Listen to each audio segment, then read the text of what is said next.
नमस्ते फ्रेंड्स। दिवाली का सबसे मेन हीरो है बेसन के लड्डू। बेसन के लड्डू अगर दिवाली में ना हो तो वो दिवाली दिवाली ही नहीं लग सकती। तो फिर चलिए आज बनाते हैं बेसन के लड्डू। क्वांटिटी का एग्जैक्ट प्रोपोर्शन और टाइम का मैनेजमेंट ये बना के हमारे लड्डू एकदम स्वादिष्ट तो बनने ही वाले हैं। तो फिर शुरुआत करते हैं बनाने के लिए। हमें चाहिए 1 कप शुगर, 3/4 कप देसी घी, आपके मनपसंद ड्राई फ्रूट्स और 2 कप बेसन। आपको 1 कप शुगर यानी शक्कर को अच्छे से मिक्सर में ग्राइंड करके रखना है और उसकी पीठी बनानी है। इस तरह से आपको मिक्सर ग्राइंड में शक्कर को अच्छे से बारीक कर लेना है। मैंने 1 कप शुगर ली थी। अब हमें सबसे पहले कढ़ाई को गर्म करके उसमें 2 टेबलस्पून घी लेना है। हमें एक साथ घी नहीं डालना है। अगर हम एक साथ घी डालेंगे तो हमारे बेसन में गुठलियाँ बन जाएंगी और हमें अच्छे से मिक्स करते नहीं आएगा। इसलिए हम थोड़ा थोड़ा बीच बीच में घी डाल के हम मिक्स करेंगे। मैंने सबसे पहले 2 टेबलस्पून घी लिया है। उसके बाद हमने जो 2 कप बेसन लिया था वो उसमें ऐड कर लेना है। और सबसे मेन टिप फ्रेंड्स, आपको गैस की फ्लेम लो रखनी है ताकि आपका बेसन जले नहीं, क्योंकि बेसन बहुत जल्दी जल जाता है। अब हमें अच्छे से उसे घी में अच्छे से रोस्ट कर लेना है। जब तक उसका कलर और सुगंध नहीं आता तब तक आपको उसे रोस्ट कर लेना है। 2 कप के लिए आपको मिनिमम 15 से 20 मिनट लग जाते हैं। मतलब आपको 20 मिनट तक कम से कम आपके बेसन को अच्छे से रोस्ट कर लेना है। ये देखिए 3 से 4 मिनट के बाद धीरे धीरे बेसन का कलर चेंज होने लगा है। आपको फ्लेम को लो ही रखना है। हाँ, अगर आप कंटिन्यू हिला रहे हो, उसके पास खड़े हो, तो ही आप लो से मीडियम फ्लेम कर सकते हो। लेकिन मेरी आपको यही सजेशन है कि आप लो फ्लेम पे अगर करोगे तो इतना सा भी वो जलेगा नहीं। इस तरह से आपको लो फ्लेम पे कंटिन्यूसली स्टीर करना है। और ये जो आपको गुठलियाँ दिख रही है ना, वो धीरे धीरे आपके चमचे से ही उसे ऐसे स्मैश कर लेना है। इस तरह से अपने आप जैसे जैसे वो रोस्ट होता जाएगा, बेसन अपने आप उसमें गुठलियाँ कम होती जाएंगी और आपको इस तरह से चमचे से ही उसे कम करना है। आपने देखा होगा जब हमने डाला था तब कितना येलो कलर था, और जैसे जैसे हम रोस्ट कर रहे हैं हमारा बेसन का कलर चेंज होते जा रहा है। लगभग 5 से 7 मिनट के बाद ये देखिए हमारा बेसन का कलर और अलग हो गया है। अब हम इसमें 1 से 2 टेबलस्पून घी ऐड करेंगे। ये देखिए 1 बड़ा चम्मच घी मैंने इसमें ऐड कर लिया है। अब हम वापस से इसे अच्छे से रोस्ट करेंगे। कभी कभी क्या होता है, हम ज़्यादा घी ऐड करने से क्या हो जाता है, वो जल्दी से पिघल जाता है और जब हम लड्डू बनाते हैं तो वो लड्डू अपने आप फैल जाते हैं, वो सेट ही नहीं होते हैं। इसलिए इस टाइम आपको घी समझ समझ के ही डालना है।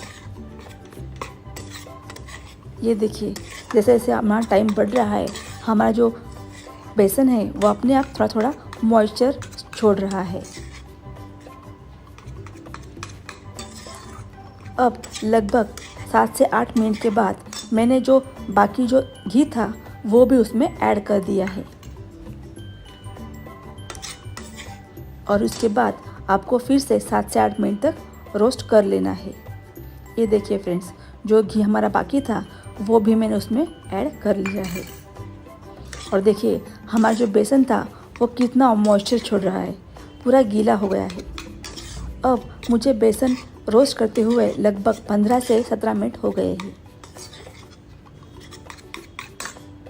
मैंने पूरा बेसन लो फ्लेम पे ही रोस्ट किया था।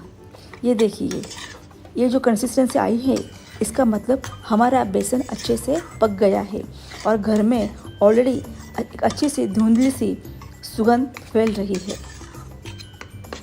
आप ये जब करोगे तब आप ये महसूस ज़रूर करोगे। ये जो साइन है, जो पूरा जो हमारा बेसन का पीठ है वो पूरा कड़े से निकल रहा है, इसका मतलब हमारा बेसन अच्छे से रोस्ट हो गया है। अब हमें गैस की फ्लेम बंद करके दूसरे बर्तन में वो निकाल लेना है और लगभग 7 से 8 मिनट तक आपको उसे ठंडा कर लेना है। मैंने उसमें ड्राई फ्रूट्स मिला दिए हैं ताकि जो गरम गरम बेसन है उसमें वो अच्छे से मिक्स हो जाएंगे। और अब हमें 7 से 8 मिनट तक उसे ठंडा कर लेना है, क्योंकि अगर हम शक्कर डाल देंगे तो गरम जो बेसन है उसमें वो पिघल जाएगा, वो पाक की तरह हो जाएगा और हमारे लड्डू कड़क होंगे। इसलिए आपको ये बेसन को अच्छे से ठंडा कर लेना है। ये देखिए फ्रेंड्स, इस तरह से आपको फैला के उसे ठंडा कर लेना है। अब 6 से 7 मिनट्स बाद मैंने ये देखा कि ये बेसन हमारा अच्छे से ठंडा हो गया है, पूरी तरह ठंडा नहीं हुआ है। अब हम उसमें शक्कर जो हमने ग्राइंड करके रखी थी वो उसमें ऐड कर ली है।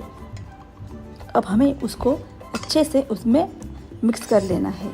हमने ऑलरेडी ड्राई फ्रूट्स उसमें ऐड कर लिए थे, अब हमें शक्कर भी उसमें अच्छे से मिक्स कर लेनी है।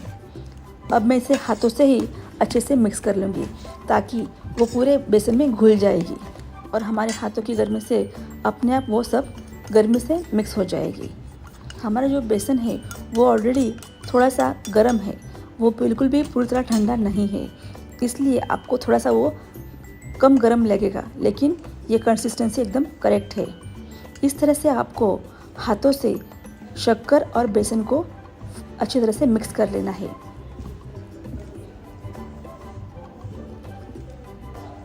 बिल्कुल धीरे धीरे आपको पूरा मिक्सचर हाथों से मिक्स कर लेना है। अब जो बाकी शुगर थी मैंने वो भी ऐड कर ली। आपको अपने मीठे के हिसाब से शुगर ऐड करनी है। मैंने लगभग 2 कप बेसन के लिए 1 कप शुगर की ग्राइंड कर ली थी और वो पूरी लग जाती है। इससे आपके लड्डू मीडियम मीठे होते हैं। अगर आपको थोड़े और मीठे चाहिए होंगे तो आप थोड़ी सी शुगर और ऐड कर सकते हो या फिर कम भी कर सकते हो। ये देखिए फ्रेंड्स, हाथों से जो काम होता है वो चम्मच से नहीं होता है। इस तरह से आपको पूरी बेसन को शक्कर के साथ मिक्स कर लेनी है। अब हम हाथों से उसको एक बार मसल के देखेंगे कि इसके लड्डू बन रहे हैं कि नहीं। इसका मतलब आपका मिक्सचर करेक्ट रोस्ट हो गया है। ये देखिए फ्रेंड्स, पूरा मिक्सचर अच्छे से मिक्स हो गया है।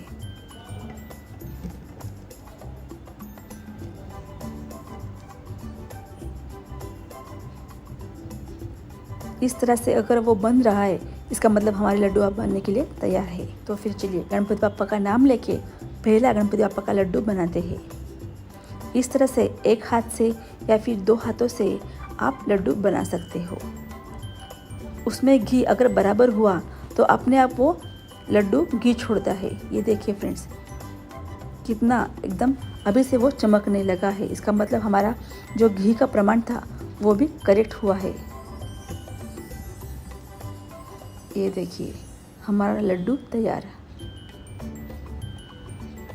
बिल्कुल भी तकलीफ़ नहीं होती है लड्डू बनाते वक्त, क्योंकि हमारा जो प्रमाण है घी का और बेसन का वो करेक्ट हुआ है और हमारे ड्राई फ्रूट्स उसमें अच्छे से दिख रहे हैं। मैंने बादाम लिया था और बेदाने लिए थे। इस तरह से अब हम सारे लड्डू बना लेते हैं। इस तरह से आप भी दिवाली में बेसन के लड्डू बना के दिवाली का आनंद लीजिए। सो फ्रेंड्स, अगर आपको मेरी रेसिपीज़ अच्छी लग रही हो तो मेरे चैनल को लाइक, शेयर और सब्सक्राइब कीजिएगा और आपको ये लड्डू कैसे लगे ये भी मुझे कमेंट करके बताइएगा। अब मिलते हैं दिवाली के नेक्स्ट रेसिपी में। Thank you. Happy Diwali in advance.